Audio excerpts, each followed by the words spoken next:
குஜராத் மாநிலத்தில் உள்ள சூரத் பார்லிமெண்ட் தொகுதியில் பிஜேபி வெற்றி பெற்றுள்ளது. தேர்தல் முடிவுகள் ஜூன் 4ஆம் தேதி தானே வெளிவரும், அதற்குள் வெற்றியா என்று கேட்காதீர்கள். இந்திய அரசியல் கட்சிகளின் அவல நிலை இதுதான்.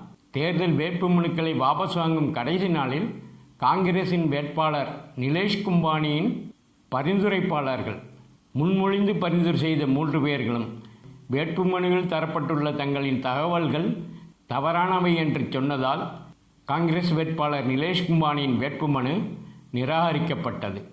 அதுபோல பிஎஸ்பியின் வேட்பாளர் பியாரேலால் பர்தியும் மேலும் 7 சுயேட்சைகளும் தாங்களும் தங்களுடைய வேட்புமனுவை வாபஸ் வாங்கி கொண்டதால் பிஜேபியின் வேட்பாளர் முகேஷ்பாய் சந்திரகாந்த் லாலால் போட்டியின்றி வெற்றி பெற்றதாக அறிவிக்கப்பட்டார்.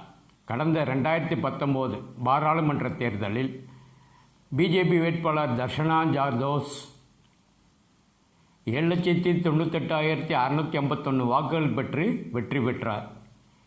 காங்கிரஸ் வேட்பாளர் 2,47,421 வாக்குகள் மட்டுமே பெற்று தோல்வியடைந்தார்.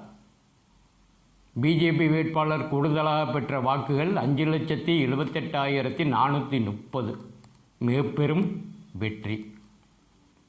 இந்த இடத்துல பொதுவாக எல்லாரும் என்ன சொல்லுவாங்கன்னா, பெரிய கட்சியாக இருக்கிற அல்லது ஆளுங்கட்சியாக இருக்கிற கட்சி எம்எல்ஏக்களை விலை கொடுத்து வாங்கிவிட்டது, குதிரை பேரம் பேசி வாங்கிவிட்டது என்று சொல்வோம். ஆனால் விலை போகக்கூடிய கட்சி தலைவர்களை கொண்ட கட்சி என்பதை எவரும் விமர்சிப்பதில்லை. அந்த கட்சியுடைய நிலைமை, தலைவர்களுடைய தேர்வு, இவைகளையெல்லாம் நாம் கேள்விக்குள்ளாக்குவதில்லை. எல்லா கட்சியிலையும் தங்களுக்கு சீட்டு தரலனா, தங்களுக்கு பதவி தரலனா அடுத்த கட்சிக்கு ஓடுகிற எம்எல்ஏ எம்பிக்களை தான் வைத்திருக்கிறார்கள். அதுதான் அவர்களுடைய கட்சி மேலுள்ள பற்றும் கொள்கை பிடிப்பும். அந்த கட்சிகளே ஒட்டுமொத்தமாக விலை போகும்போது கொள்கையாவது கோட்பாடாவது எல்லாம் கால் தூசுக்கு சமம். நன்றி.